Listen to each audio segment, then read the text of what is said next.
अगर आपको work visa मिलता है तो सम टाइम आपको उस कैटेगरी में मिलता है जिसमें आप अपनी फैमिली को नहीं बुला सकते अपने। तो ये एक्रेडिटेड एम्प्लॉयर वर्क वीज़ा जो है वो 2 to 3 इयर्स का होता है, बट एक्सटेंड कर सकते हैं अप टू 5 इयर्स। मिनिमम आपकी जो सैलरी है वो होनी चाहिए 26.85, तो आप अपनी फैमिली को बुला सकते हैं। और ग्रीन लिस्ट जो है वो डायरेक्ट रेजिडेंस को भी जाती है, इसका बहुत बड़ा फ़ायदा है।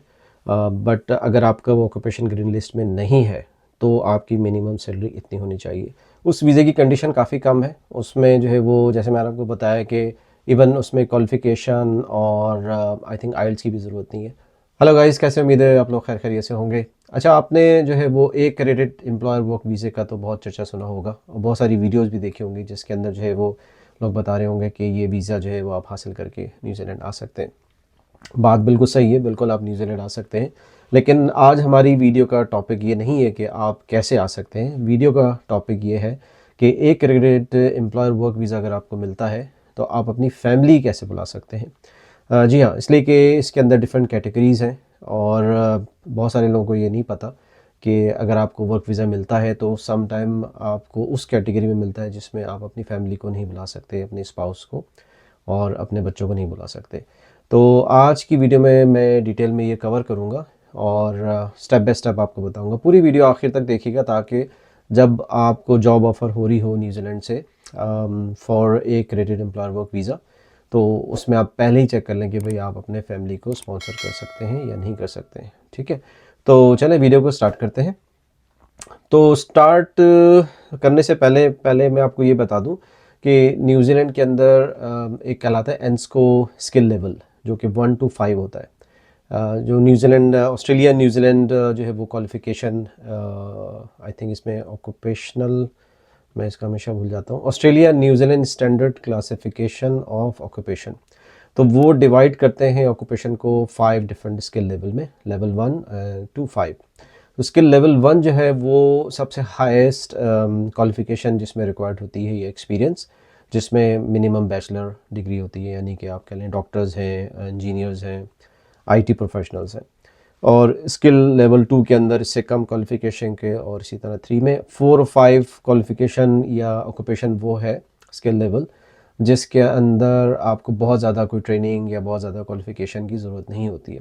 तो फॉर एग्ज़ाम्पल जैसे मैंने 1 और 2 का बताया, उसके अंदर इंजीनियर्स, आईटी प्रोफेशनल्स और डॉक्टर्स आते हैं। 3 और 4 में ज़्यादातर वो हैं जैसे कि ट्रेडी हो गए, बार्बर हो गए, वर्कर हो गए, हेल्पर हो गए, या हॉस्पिटैलिटी उसके अंदर, इंडस्ट्री के अंदर, जिसमें आपको बहुत ज़्यादा हाईली क्वालिफाइड लोग नहीं चाहिए होते या कोई बहुत ज़्यादा ऐसा एक्सपीरियंस नहीं चाहिए होता है।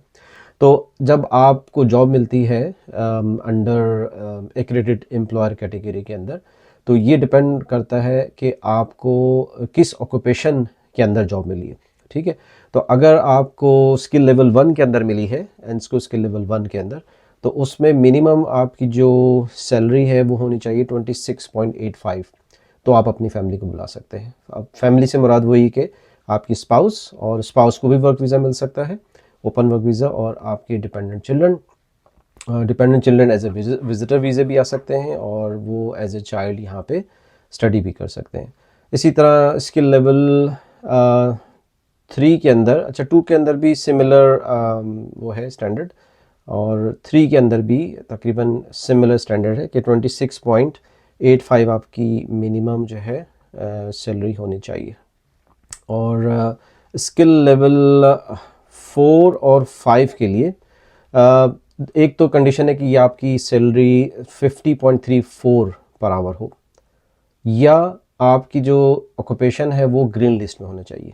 मैं दोबारा बता देता हूँ, अगर आपका वर्क वीज़ा, एक credit employer work visa skill level 4 और 5 में है, यानी कि आपको जो जॉब मिल रही है वो स्किल लेवल 4 और 5 की है, जिसमें आई थिंक कारपेंटर्स हैं, जिसमें आपके हेल्पर्स हैं, स्टोर कीपर्स हैं, वेयर हाउस के अंदर काम करने, तो ये आप देख लीजिएगा कि आपकी सैलरी 50.34 पर आवर होनी चाहिए, तो आप अपनी फैमिली को स्पॉन्सर कर सकते हैं या आप अपने बच्चों को बुला सकते हैं। या सेकंड कंडीशन ये है कि वो ऑक्यूपेशन जो है वो ग्रीन लिस्ट में होना चाहिए। अगर आपको उसका नहीं पता ग्रीन लिस्ट का, तो मैंने इस पर डिटेल वीडियो भी बनाई हुई है, लिंक मैं जो है वो शेयर कर दूंगा डिस्क्रिप्शन के अंदर, तो वो आप जाके देख सकते हैं। और ग्रीन लिस्ट जो है वो डायरेक्ट रेजिडेंस को भी जाती है, इसका बहुत बड़ा फ़ायदा है। बट अगर आपका वो ऑक्यूपेशन ग्रीन लिस्ट में नहीं है तो आपकी मिनिमम सैलरी इतनी होनी चाहिए। बहुत सारे लोगों को ये पता नहीं होता है, ये इन्फॉर्मेशन नहीं होती है और वो मतलब लेके आ जाते हैं, बाद में जो वो स्टक हो जाते हैं कि उनको पता चलता है कि वो अपनी फैमिली को स्पॉन्सर नहीं कर सकते। तो अगर स्किल लेवल 1 और 2 में है तो इस मीन्स कि आपको इतना मुश्किल नहीं होगी, इसलिए कि उसके लिए थ्रेशोल्ड 26.85 है पर आवर सैलरी रेट, और 3 के अंदर भी यही है। 4 और 5 का जो है वो इशू है। तो अगर आपको डिटेल में समझना है कि ये कौन कौन से ऑक्यूपेशन स्किल लेवल 1 में आते हैं, 2 में आते हैं, 3, 4 में आते हैं, तो उसका लिंक मैं जो है वो डिस्क्रिप्शन में दे दूंगा, तो आप वहाँ से जाके डिटेल में देख सकते हैं। तो ये एक्रेडिटेड एम्प्लॉयर वर्क वीज़ा जो है वो 2 to 3 इयर्स का होता है, बट एक्सटेंड कर सकते हैं up to 5 years, but it all depends upon your employer.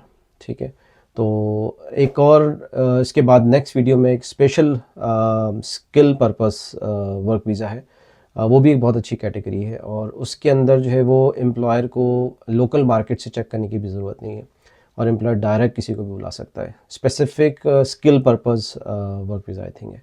तो मेरी नेक्स्ट वीडियो उसके ऊपर है, वो बिल्कुल जो है वो आप देखना नहीं भूलिएगा, तो उससे भी आपको काफ़ी इन्फॉर्मेशन मिलेगी। मे बी आप जो है वो इस कैटेगरी में फॉल नहीं करते हो और आप उस कैटेगरी में फॉल करते हैं। बहुत सारी जो अच्छा वो क्यों गवर्नमेंट ने इंट्रोड्यूस करवाया, इसलिए कि बहुत सारे कुछ ऐसी स्पेसिफिक प्रोजेक्ट स्पेसिफिक जॉब्स होती हैं जिसमें उनको लोकल मार्केट से नहीं मिल रहा होता है बंदा, तो वो फिर जो है वो वीज़ा अप्लाई करते हैं।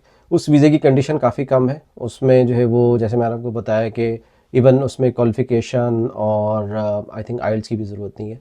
तो वो डिटेल में मैं कवर करूँगा नेक्स्ट वीडियो के अंदर, तो फिर उसके अंदर आप देखिएगा कि वो क्या क्या इन्फॉर्मेशन, और हो सकता है कि आपको वो फ़ायदा दे सके। वैसे साथ साथ मैं आपको ये भी बताते चलूँ कि जब आप अपनी फैमिली के लिए वीज़ा अप्लाई करेंगे तो आपको कौन कौन से डॉक्यूमेंट की ज़रूरत होगी।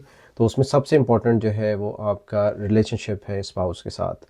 वो ट्रिकी है, बहुत सारे लोग समझते हैं कि खाली आप जो है वो मैरिज सर्टिफिकेट लगा देंगे तो वो काफ़ी होगा। इनके हिसाब से जो है वो पार्टनर की डेफिनेशन ये है कि you have to prove that you guys are living at least for 12 months with each other. तो उसमें बहुत सारे ऐसे आपको डॉक्यूमेंट लगाने पड़ेंगे जिसमें एड्रेस शो हो रहा होगा आप दोनों का, जैसे कि जॉइंट बैंक अकाउंट है, बैंक स्टेटमेंट है, या इलेक्ट्रिसिटी यूटिलिटी बिल्स हैं। इसके अलावा जो है वो आप अपनी इनकम शो करेंगे, आप अपना ऑफर लेटर, कॉन्ट्रैक्ट डॉक्यूमेंट वो शेयर करेंगे, और ये आप खुद अप्लाई करेंगे। इसमें कोई एजेंट वगैरह की ज़रूरत नहीं है, आपको सिर्फ ये डॉक्यूमेंट चाहिए और आप ऑनलाइन जो है वो सबमिट करा सकते हैं। साथ में वो कैरेक्टर सर्टिफिकेट वगैरह और मेडिकल वगैरह वो तो हर वीज़े की रिक्वायरमेंट है, अंडरस्टूड है, वो मैं समटाइम स्किप कर जाता हूँ, बट इट डजंट मीन कि वो नहीं चाहिए। और प्रोसेसिंग टाइम जो है वो तकरीबन इसका 4 to 6 वीक है, समटाइम ज़्यादा भी हो जाता है, डिपेंड अपॉन के कोई सीज़न चल रहा है, क्रिसमस है या कोई हॉलीडेज़ है, और समटाइम लोड भी होता है, बल्कि most of the time load ही होता है काफ़ी इनके ऊपर। तो 4 to 6 वीक जो है वो आप वीज़ा प्रोसेसिंग का लगा के चलें। अगर वीडियो अच्छी लगी तो लाइक करिएगा, शेयर करिएगा, और चैनल नहीं सब्सक्राइब किया है तो वो भी कर लें ताकि मेरी आने वाली वीडियो आप देख सकें। तो चलें, मिलते हैं नेक्स्ट वीडियो में। Take care, bye bye.